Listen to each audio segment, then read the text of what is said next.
ছাত্র শিবির কি নিজের লোকজন দিয়ে দেশ গড়বে? দেশটা করবে সবাইকে নিয়ে। যেখানে আরেকটা পেজে জিয়া রহমানকে খুনি বলা হয়েছে, ডাকসুর মতো গুরুত্বপূর্ণ প্রার্থীতা নিয়ে বিপরীত প্রার্থী কেউ তাকে নিয়ে প্রপাগান্ডা করবে না, সেটা বিশ্বাস না করে বরং আমাদের দিকে তীর ছোড়া। যে আমরা একটু যেতে চাই এস এম ফরহাদ আপনার কাছে। আপনারা বলেছেন ছাত্র শিবিরের প্যানেল নাম দিয়েছিল ঐক্যবদ্ধ শিক্ষার্থী জোট। তো ঐক্যবদ্ধ শিক্ষার্থী জোট বলতে যা বোঝায়, এখানে সেই ইনক্লুসিভ ব্যাপারগুলো আপনাদের জোটে আছে কি না? ঐক্যবদ্ধ শিক্ষার্থী জোট বলতে আমরা আসলে যা বোঝাই সেটা বোঝানোর চেষ্টা করেছি।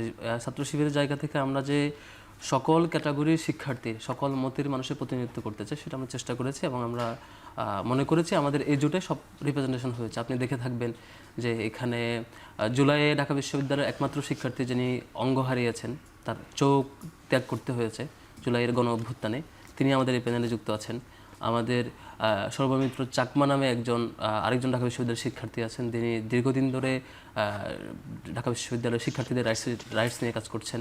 তারপর দেখবেন আরেকজন শিক্ষার্থী যিনি দীর্ঘদিন ধরে কালচার এবং তার নিজস্ব গণ্ডি থেকে অন্যান্য নানা উদ্যোগে জুলাই এবং জুলাইয়ের পরবর্তী সময়টা থেকে কন্ট্রিবিউট করেছেন, জুমা নামে আরেকজন নারী শিক্ষার্থী।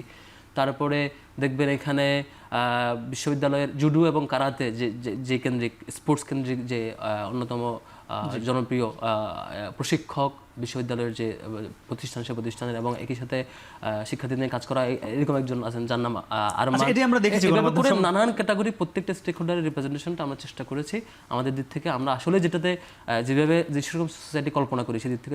এরা কি সবাই ছাত্র শিবিরের নেতাকর্মী? না, এটা তো প্যানেলের নামে তো ঐক্যবদ্ধ শিক্ষার্থী। আপনাদের কি কমতি ছিল প্রার্থী নিজেদের? দেখেন, দেশটা কিন্তু আমি যদি ছাত্র শিবির বলি যে আমার লোকজন দিয়ে আমি পুরোটা প্যানেল দিলাম, ছাত্র শিবির কি নিজের লোকজন দিয়ে দেশ গড়বে? দেশটা করবে সবাইকে নিয়ে। এটা রিপ্রেজেন্টেশন ডাকসুতে চাই। ডাকসু হচ্ছে আপনি দেশটাকে কেমন করে চান, ক্যাম্পাসটাকে কেমন করে চান, সেটা রিপ্রেজেন্টেশন আপনার ডাকসুতে হইতে হবে। আমরা আসলে এই ক্যাম্পাসটাকে কেমন করে কল্পনা করি, কাদেরকে নিয়ে গড়তে চাই, এটা রিপ্রেজেন্টেশন আমার প্যানেলের মধ্যে দিয়ে হবে বলে বিশ্বাস করি। সেজন্য আমরা সবাইকে নিয়ে একটা জোট করেছি। আবিদ ভাইয়ের একটু কথাতে আমার আসতে হবে। আবিদ ভাই বলছেন কিন্তু কথা বলেছি, নিজেদের কথা বলতে চাই। আমার মনে হয় একটু কিছু বিষয় যেহেতু আমার দিকে বা ছাত্র শিবিরের দিকে আসছে, এইগুলো রিপ্লাই দেওয়া দরকার। আবিদ ভাই বলছেন যেমন ছাত্র শিবিরের জায়গা থেকে নাকি ভাইকে নিয়ে প্রোপাগান্ডা হচ্ছে। আমার একটু ভিন্ন পার্সপেক্টিভ আছে আর কি।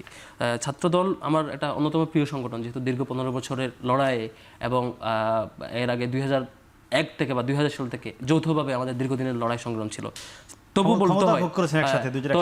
তবু বলতে হয় যে হচ্ছে এই যে 5 আগস্টের পর থেকে এখন পর্যন্ত শুধুমাত্র যেমন রিসেন্ট জাহাঙ্গীরনগরের ঘটনা দেখেছেন যে অভ্যন্তরীণ বেশ কুন্দল এবং পারস্পরিক দূরত্ব। আমার এই যে এখানে একটা এই যে প্রায় 990টা কেস আছে আর কি আমার এই ফাইলে, যেগুলো সব 5 তারিখের পর থেকে।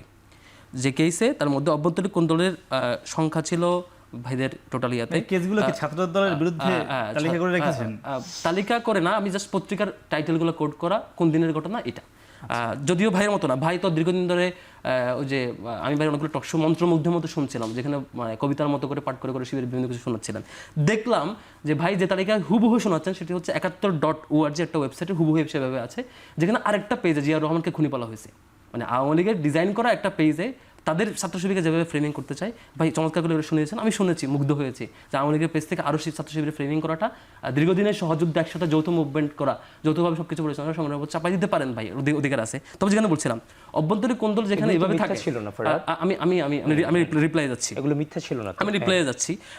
তো এই যে ভাইয়ের বিরুদ্ধে আসছে, এখনো প্যানেল চূড়ান্ত হয় না, অনেকে তুলেছে। আমরা কি যে সংগঠনে ছাত্র ঢাকা কলেজে কমিটি ঘোষণার পরে ককটেল বিস্ফোরণ হয়েছে, জাহাঙ্গীরনগরে পারস্পরিক এই কমিটি মানি না ইস্যু হয়েছে, অভ্যন্তরীণ কোন্দলে 67 জন আহত হয়েছে এখন পর্যন্ত, এই ঘটনা যেখানে হয় সেখানে ডাকসুর মতো গুরুত্বপূর্ণ প্রার্থীতা নিয়ে বিপরীত প্রার্থী কেউ তাকে নিয়ে প্রপাগান্ডা করবে না, সেটা বিশ্বাস না করে বরং আমাদের দিকে তীর ছোড়া, এটা আমার মনে হয় আমি সরি আসলে এটা হওয়াটা।